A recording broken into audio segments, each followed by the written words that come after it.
21 ऑगस्टला केंद्रीय मंत्रिमंडळाचा विस्तार होण्याची शक्यता, सूत्रांची माहिती. तर मंत्रिमंडळ विस्ताराकडे संपूर्ण देशाचं लक्ष. शिवसेनेचे वाशिमचे खासदार संजय देशमुखांना सुप्रीम कोर्टाची नोटीस. अरविंद सावंतांनी 6 खासदारांच्या बंडखोरी विरोधात याचिका दाखल केली होती. 31 ऑगस्ट रोजी सकाळी 10:30 वाजता सुनावणी होणार. या सुनावणीला हजर न राहिल्यास, अनुपस्थित राहिल्यास सुनावणी होणार, कोर्टाकडून नोटीसमध्ये नमूद. सोडून बंडखोर खासदार शिवसेना उद्धव बाळासाहेब ठाकरे पक्ष सोडून शिंदे गटामध्ये विलीन झाले. त्यांना लोकसभेचे अध्यक्ष माननीय ओम बिर्ला यांनी मान्यता दिली, ती चुकीची आहे आणि त्याच्या विरोधात आम्ही सर्वोच्च न्यायालयात याचिका दाखल केलेली आहे. मुख्यमंत्री देवेंद्र फडणवीसांनी पंतप्रधान मोदींची भेट घेतली. राज्यातील विकास प्रकल्पांसंदर्भात भेट घेतल्याची फडणवीसांची माहिती. तर महाराष्ट्राला भक्कम पाठिंबा दिल्याचं म्हणत मोदींचेही मानले आभार. माझ्यावर महाराष्ट्राची जबाबदारी, मी इथेच राहणार. दिल्लीमध्ये पंतप्रधानांच्या भेटीनंतर मुख्यमंत्री फडणवीसांचा पुनरुच्चार. रिकाम टेकड्या लोकांना माझ्याविषयी चर्चा करायला आवडतात, फडणवीसांची टीका. चर्चा मी दिल्लीत असलो तरी चर्चा होतात, मुंबईत असलो तरी चर्चा होतात. मला असं वाटतं की अनेक रिकामटेकडे लोक आहेत, त्यांना माझ्याबद्दल चर्चा करायला आवडतात, त्यामुळे त्यांना आनंद घेऊ द्या. मी महाराष्ट्रात आहे. महाराष्ट्राच्या जनतेने आणि माझे नेते नरेंद्र मोदीजी यांनी महाराष्ट्राची जबाबदारी माझ्याकडे दिलेली आहे. प्रत्येक लाडक्या बहिणीला वाटतं शिंदे पुन्हा सीएम व्हावेत. सीएम म्हणजे कॉमन मॅन, हे शिंदेंनी मुख्यमंत्री असताना दाखवलं. शिवसेनेच्या राज्यसभेच्या खासदार ज्योती वाघमारेंचं वक्तव्य. महाराष्ट्राच्या प्रत्येक लाडक्या बहिणीला वाटतं, कारण the most accessible chief minister of Maharashtra. Chief minister म्हणजे कॉमन मॅन असतो, ते महाराष्ट्राला दाखवून देणारे मुख्यमंत्री. म्हणून महाराष्ट्र पुन्हा शिंदे साहेबांना मुख्यमंत्री पदी बघण्यासाठी आसुसलो.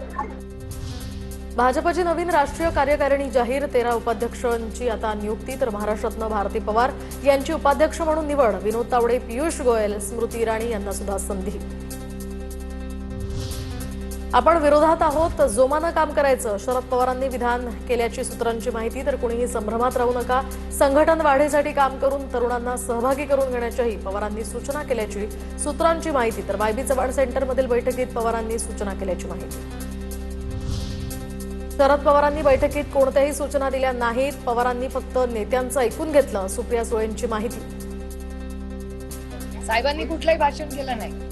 तुमचा जो सूत्र आहे त्या सूत्रांनी चुकीची माहिती दिली आहे. साहेब 2 दिवस मीटिंगला होते.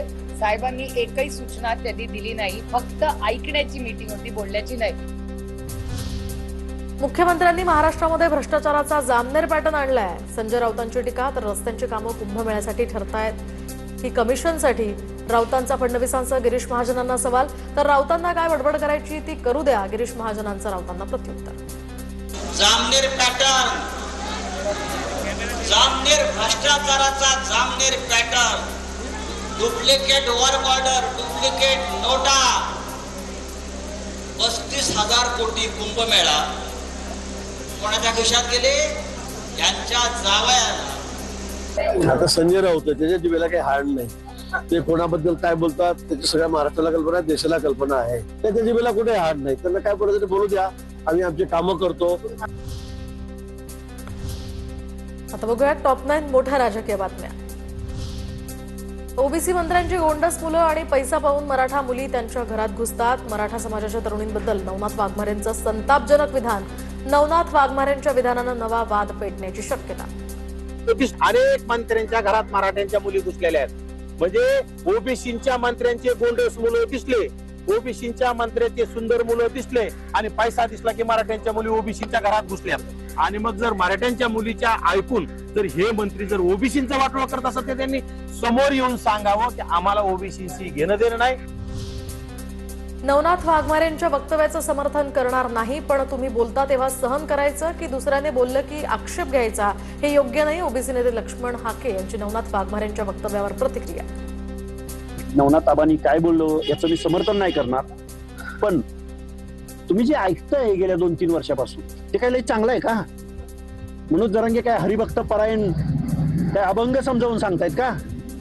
लोकांच्या रंगावर, लोकांच्या व्यंगावर, लोकांच्या आईबापावर दूध गरम पाजलं का थंड पाजलं, ही कुठली भाषा आहे? नवनाथ वाघमारेंवर गुन्हा दाखल करून चालणार नाही, त्यांना डांबून ठेवलं पाहिजे, त्यांचे कान फोडले पाहिजेत, प्रवीण दरेकरांची प्रतिक्रिया. मला वाटतं ते केवळ गुन्हा नाही, त्यांना डांबून ठेवलं पाहिजे. राजकारणात एकमेकांवर टीका टिप्पण्या करणं इथपर्यंत ठीक आहे, परंतु आता कुठल्याही समाजाच्या व्यक्तीनं अशा प्रकारचं वक्तव्य जर केलं तर जाहीर चौकामध्ये त्याचे कान फोडले पाहिजेत. नवनाथ वाघमारे नांदेडमध्ये आल्यास तोंडाला काळं फासणार. वाघमारेंच्या संतापजनक विधानावरून नांदेडमध्ये मराठा महिला आक्रमक. वाघमारे विरोधात नांदेडमध्ये सकल मराठा समाज महिलांकडून मोर्चा. तर सोलापूरच्या माढ्यामध्ये नवनाथ वाघमारेंच्या विरोधात घोषणाबाजी. मराठा समाजाच्या मुलींबद्दल केलेल्या वक्तव्याचा माढ्यामध्ये निषेध. नवनाथ वाघमारेंवर गुन्हा दाखल करण्यासाठी मराठा समाज आक्रमक. आंदोलन मुंबई करायचं की अंतरवालीमध्ये हे ठरलं नाहीये. मुंबई वर्षा बंगला आपल्या सगळ्यांचा आहे. मुंबईतील आंदोलनासंदर्भात जरांगेंची प्रतिक्रिया. तर मी वर्षा बंगल्याच्या स्लॅबवर बसूनही उपोषण करू शकतो, जरांगेंचा इशारा. देवेंद्र फडणवीस साहेब आमचे नाही, तर वर्षा आमची नाही, वर्षा आपली सगळ्याच. मी त्यांच्या स्लॅबवर बसून उपोषण करू शकतो. काय अडचण त्यांना? काय अडचण आहे? मुंबई आमची. बघू द्या, बरेच बैल बघायचं राहते शेअर मार्केटचे. इमान जरा बघू द्या ना, कोण कोण काय खातंय, कोण कोणत्या गादीवर झोपवतो मंत्री, बघून द्या ना. गणेशोत्सवाच्या पार्श्वभूमीवर उपमुख्यमंत्री शिंदे खड्डेमय रस्त्यांचा आढावा घेणार. दुपारी 3 वाजता व्हिडिओ कॉन्फरन्सिंगद्वारे बैठक त्यांनी घेतली आहे. राज्यातील सर्व महानगरपालिका आयुक्तांना बैठकीसाठी त्यांनी उपस्थित राहण्याचे निर्देश दिले होते. रायगडच्या कोंदिवडेमधील खड्ड्यांचा व्हिडिओ बनवणाऱ्या विद्यार्थिनींनी घेतली राज ठाकरेंची भेट. राज ठाकरेंकडून या विद्यार्थिनींचा सत्कार. खड्ड्यांच्या रीलनंतर प्रशासनाचं खड्डे बुजवल्यामुळे कौतुक. रायगडच्या पालकमंत्रीपदी आता धुरा अखेर भरत गोगावलेंच्याच हाती, तर नाशिकच्या पालकमंत्रीपदी गिरीश महाजनांचं नाव जाहीर. रायगड आणि नाशिक जिल्ह्यांना अखेर पालक मिळाले.